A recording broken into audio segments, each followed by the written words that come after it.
Hey guys, exercise of the week time. We're going to skip to the exercise portion of it right away because we're not really doing an exercise. We're going to do a mobility and recovery exercise using our foam roller.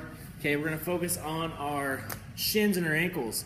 I had a client of mine, John, remind me the other day about doing these because he started doing them after a motorcycle accident he had recently, and how much better he feels when he's doing his squats. And a lot of times what we see here is your ankles are your limiting factor on a lunge and on a squat and on a deadlift because you can't get low enough because you're tight and it makes you lose your form.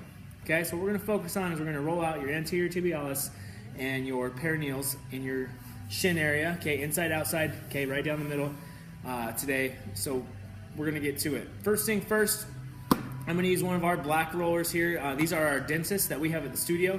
We have our blue ones that are also just a little bit less dense, so it won't hurt as much. Because you got to remember, especially right here, not a lot there, just a lot of bone and some small muscles in between. Okay, remember when you kick something, your shin, it hurts. You find that coffee table in the dark. That's why there's not a lot there. So if you have a trigger point or a PVC core roller at home, just be aware those are going to be a little bit more dense than even these bad boys because of that PVC core. So don't overdo it right away. You don't want to cause any excess soreness because of just the density of your roller. Okay, so what I'm going to do, got our big long roller here. I get on it, and it's going to look goofy, like a lot of foam rolling exercises do. What I'm going to do, I'm just going to start right below my knees. I'm just going to kind of roll it. Okay, nice and easy. All the way to my ankles. Okay, and I can adjust the pressure on it just depending on how I place my hands. If I want to take a lot of pressure, okay, I'm just going to go into it. I'm going to keep my hands a little bit closer. And then if I want to take some pressure off, because then I can lengthen myself, okay, it's not going to be quite as hard. And I can feel a couple knots that I'm going to get to here in a second. So we're going to do both legs together like this, 15 to 20 seconds, maybe even 30. Just kind of roll it out, warm them up, kind of get your body ready for the feeling that's going to come now. So what I'm going to do, I'm going to hit just my right leg. Okay, I'm going to put all my weight under that leg. I'm going to kind of lean just a little bit over.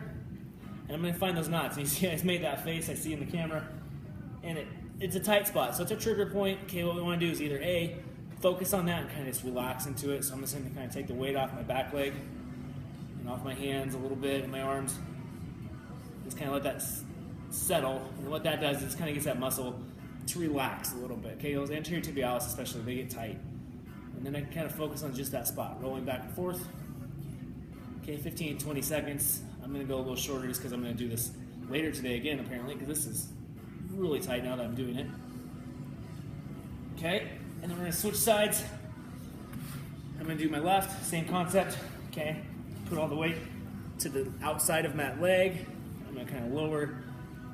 See, I don't have nearly as tight of a spot here. There's one way up. What I'm going to do is just settle into it again. Okay, focus on your breathing. I didn't say that earlier, so just focus, relax. Okay, don't go getting tight and tensed up. Okay, we just want to kind of settle into it. I'm going to roll it. I'm going to kind of rock it back and forth now. Okay, same concept. If I want to make a little more power into it, I can kind of just take the weight off that back leg, go to the toe, and I can lean into it more and really find that spot. All right?